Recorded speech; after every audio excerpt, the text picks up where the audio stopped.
warahmatullahi wabarakatuh. Perkenalkan, nama saya Isa Fitrisari. Saya dari Prodi Biologi, Fakultas Sains dan Teknologi, Universitas BIN Aranui. Baik, kali ini saya akan meringkas beberapa jurnal. Yang pertama yaitu pengelolaan data kelautan dan perikanan melalui bilik. Yang dimana di sini menjelaskan mengenai potensi sumber daya kelautan dan perikanan Provinsi Aceh telah banyak dideskripsikan dari berbagai sudut pandang, baik dari segi sumber perikanan, kepariwisataan, maupun sumber daya pertambangan seperti minyak bumi dan gas. Upaya dan kebijakan yang diambil pemerintah dalam rangka menyelesaikan beragam persoalan tersebut tidak terlepas dari telahan terhadap data yang telah dikumpulkan sebelumnya. Data merupakan sumber penting yang menjadi rujukan dan berdasar akan berbagai langkah dan kebijakan yang akan diambil kemudian. Kebijakan tersebut kemudian akan berdampak pada penggunaan anggaran, investasi, perencanaan, penindakan, serta penetapan sasaran bantuan. Pengelolaan data kelautan dan perikanan juga kerap mengalami kesimpang siuran. Sebagai contoh, yang pernah dilansir di Sambi Indonesia mengenai kekosongan solar di 2 stasiun pompa bahan bakar nelayan SPBN Pulau yang berdampak pada tidak beroperasinya ratusan bot nelayan. Disebutkan kemudian bahwa salah satu penyebab terjadinya kelangkaan solar tersebut adalah tidak adanya sinkronisasi data yang baik antara jumlah bot yang beroperasi di pulau dan permintaan kuota BBM. Hal ini kemudian harus dibayar dengan tidak beroperasinya ratusan bot yang kemudian cukup berdampak negatif pada penghidupan nelayan dan mahalnya harga ikan. Terdapat 5 komponen yang harus diperhatikan agar semua data tersebut dikelompokkan menjadi data yang baik. Yang pertama adalah objektif, representatif, kekinian, relevan dan memiliki sinkronisasi bagus standar regulasi yang diciptakan. Hal dan upaya yang dipertimbangkan bagi pemerintah selaku pihak penerbit data resmi untuk meningkatkan keakuratan data. Yang pertama adalah memberikan pelatihan peningkatan kapasitas data dari data lapangan. Yang kedua, pemerintah yang dibantu pihak terkait terus melakukan sosialisasi kepada masyarakat tentang pentingnya berpartisipasi untuk memberikan data yang benar serta dampak yang akan mereka terima dari sikap partisipatif tersebut.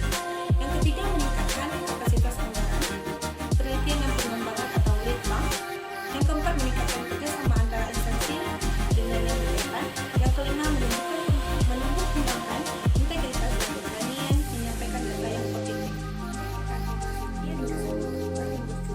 Memberdayakan masyarakat perikanan Aceh. Pemberdayaan masyarakat perikanan merupakan gabungan dari konsep dan upaya yang bertujuan untuk meningkatkan, memuliakan kesejahteraan dan kemajuan pada komunitas masyarakat. Wijayanti menyatakan bahwa tujuan akhir dari proses pemberdayaan masyarakat adalah untuk mendirikan warga masyarakat itu sendiri, untuk meningkatkan taraf hidup keluarga dan mengoptimalkan sumber daya yang dimilikinya. Banyaknya proyek-proyek penunjang usaha perikanan yang terbengkalai sehingga tidak memiliki daya ungkit mensejahterakan masyarakat perikanan juga menjadi persoalan tersendiri. Pemberdayaan yang tidak dirancang dengan merorientasikan kepada penerima bantuan serta tidak dilaksanakan kepada sistem yang benar terukur atau bahkan cenderung memaksakan sudut pandang akan menyebabkan hasil yang diperoleh tidak sesuai dengan yang diharapkan. Dapat mengoptimalkan program pemberdayaan masyarakat adalah yang pertama, pemberdayaan sebaiknya diawali dengan proses observasi. Yang kedua, proses pendampingan masyarakat seyogyanya diarahkan untuk menumbuhkan kemandirian, bukan ketergantungan terhadap pihak pemberdaya. Yang ketiga, pemberdaya diharapkan menjadi simpul untuk menjaringkan masyarakat yang diberdayakan dengan berbagai pemangku kepentingan rakyat. Sekarang ringkasan yang ketiga yang berjudul Menuju Nelayan Aceh yang Unggul dan Profesional. Provinsi Aceh ini sendiri merupakan salah satu provinsi di Indonesia yang dianugerahi potensi perikanan dan kelautan yang besar. Peningkatan produksi perikanan laut yang juga sering diiringi dengan peningkatan armada tangkap dan jumlah masyarakat yang berprofesi sebagai nelayan. Besarnya potensi perikanan laut dinilai masih belum berbanding lurus dengan tingkat kesejahteraan nelayan Aceh. Salah satu indikator yang sering digunakan pemerintah untuk mengukur produktivitas nelayan adalah melandasinya pada armada yang ditangkap. Solusi menuju kebangkitan nelayan. Untuk mewujudkan nelayan Aceh yang unggul dan profesional, semua elemen harus membahu-membahu dalam bersinergi menanggulangi berbagai penyebab terjadinya kemiskinan, baik secara struktural, kultural, dan alamiah. Nelayan yang unggul adalah nelayan yang mampu secara optimal memanfaatkan berbagai potensi yang dimilikinya, baik dari sisi finansial, teknologi, maupun sosial untuk meningkatkan kesejahteraannya. Nelayan yang profesional adalah nelayan yang berintegritas dan fokus menjalani profesinya tanpa terlalu harus khawatir terhadap berbagai faktor eksternal yang dapat menghambat usahanya. Beberapa solusi yang dapat dipertimbangkan untuk meningkatkan kesejahteraan nelayan adalah yang pertama, secara struktural, pemerintahan Aceh diharapkan mampu menjaga stok dan harga BBM untuk keperluan melaut nelayan. Yang kedua yaitu secara kultural, peningkatan kesadaran nelayan dalam menjaga lingkungan dapat dilakukan secara normatif, regulatif, dan kognitif. Yaitu secara ilmiah, yang dimana terutama dalam menyikapi fenomena pemanasan global dan perubahan iklim, diperlukan komitmen dan kerjasama dari semua pihak, baik dalam skala lokal, regional, maupun global. Baik, untuk ringkasan jurnal yang keempat yang berjudul Pemuda dan Kejayaan Nelayan. Istilah negari bahari yang disematkan kepada Indonesia tidak terlepas dari luasnya wilayah laut dan besarnya potensi kelautan yang dimilikinya. Luas perairan laut Indonesia adalah 5,8 juta kilometer kuadrat yang terdiri dari 0,3 juta kilometer kuadrat perairan laut teritorial, 2,8 juta kilometer perairan laut Nusantara, dan 2,7 juta kilometer kuadrat laut ZEEI atau Zona Ekonomi Eksklusif Indonesia.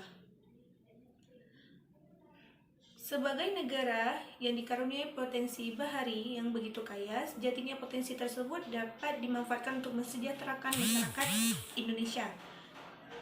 Namun, jumlah nelayan miskin Indonesia mencapai 2.620.277 jiwa. Ini berdasarkan pada tahun 2007. Hal ini sangat ironi jika dibandingkan dengan potensi sumber daya, kelautan, dan perikanan yang dimiliki Indonesia. Faktor penyebab kemiskinan nelayan dibagi menjadi 3 macam, yaitu kemiskinan struktural, kultural, dan kemiskinan alamiah. Pemuda sekarang menjadi sasaran tembak akan usaha memutus generasi gemilang suatu bangsa. Peranan pemuda Indonesia dalam mensejahterakan nelayan dapat dilakukan diantaranya dengan 4 cara. Yang pertama yaitu pemuda sebagai penyampai kebijakan pemerintah kepada masyarakat nelayan. Yang kedua yaitu peranan pemuda Indonesia dalam mensejahterakan nelayan adalah dengan menjadi penyampai aspirasi nelayan kepada pemerintah. Yang ketiga yaitu yang dapat dilakukan oleh pemuda dengan terus berinovasi dan berekreasi, menciptakan produk baru bernilai ekonomis yang berasal dari laut, serta inspiratif dalam gagasan untuk pengelolaan kelautan yang lebih baik. Dan yang terakhir, peran terakhir pemuda yaitu dengan ikut menjaga lingkungan kelautan Indonesia bersama dengan nelayan, dengan melakukan sosialisasi sesama para nelayan agar dapat menjaga kelestarian kelautan Indonesia. Ini yang dapat saya sampaikan. Lebih dan kurang saya mohon maaf. Wabillahi taufiq wal hidayah. Wassalamualaikum warahmatullahi wabarakatuh.